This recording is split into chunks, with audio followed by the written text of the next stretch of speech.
আল্লাহ রসুলের আগমনের উদ্দেশ্য হচ্ছে আল্লাহ তার রসুলকে পাঠিয়েছেন হেদায়া এবং সত্য দিন দিয়ে।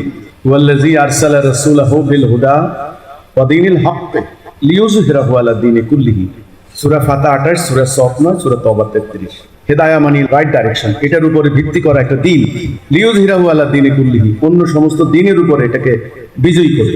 তো আল্লাহর এই দিনটাকে বিজয়ী করার জন্য নবী করিম সাল্লাল্লাহু আলাইহি সাল্লামকে আল্লাহ জিহাদের নির্দেশ দিয়েছেন, কেতালের নির্দেশ দিয়েছেন। তাহলে জেহাদ এবং কেতালের মাধ্যমে আল্লাহর দেওয়া সত্য দিন মানব জীবনে কার্যকরী করে শান্তি আনাই হচ্ছে ইসলামের উদ্দেশ্য, নবীর আগমনের উদ্দেশ্য। এই উদ্দেশ্যটা অর্জন করার জন্য রাসূলুল্লাহ একটা উম্মাহ তৈরি করলেন। সেই উম্মাহকে তিনি ডিসিপ্লিন শিক্ষা দিলেন, আনুগত্য শিক্ষা দিলেন, জেহাদ শিক্ষা দিলেন, অনুপ্রেরণা দিলেন, শহীদ হওয়ার প্রেরণা দিলেন। এই সব কিছু দিয়ে তিনি তাদেরকে নিয়ে রণাঙ্গনে যুদ্ধ করতে গেলেন। তিনি শত্রুর বিরুদ্ধে লড়াই করে আল্লাহর দেওয়া দিনটাকে প্রতিষ্ঠা করলেন। ফল কি হলো?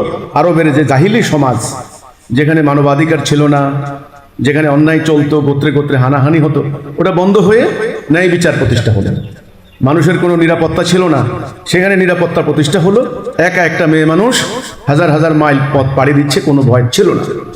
এটা হলো ইসলামের উদ্দেশ্য। এখন আজকে সারা পৃথিবীময় বিভিন্ন সংগঠন কাজ করছেন, কেউ নির্বাচন করছেন, কেউ বিভিন্ন তরিকতপন্থীতে মানুষের আত্মার ঘষামাজা করছেন।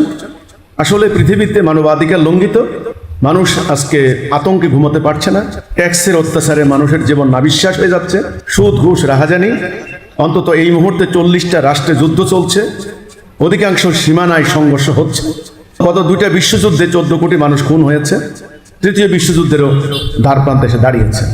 তো এই মানব জাতিকে এখন মুক্তি দিতে হলে আবারও সেই আল্লাহর দেওয়া প্রকৃত ইসলামের সেই আদর্শ প্রতিষ্ঠা করতে হবে।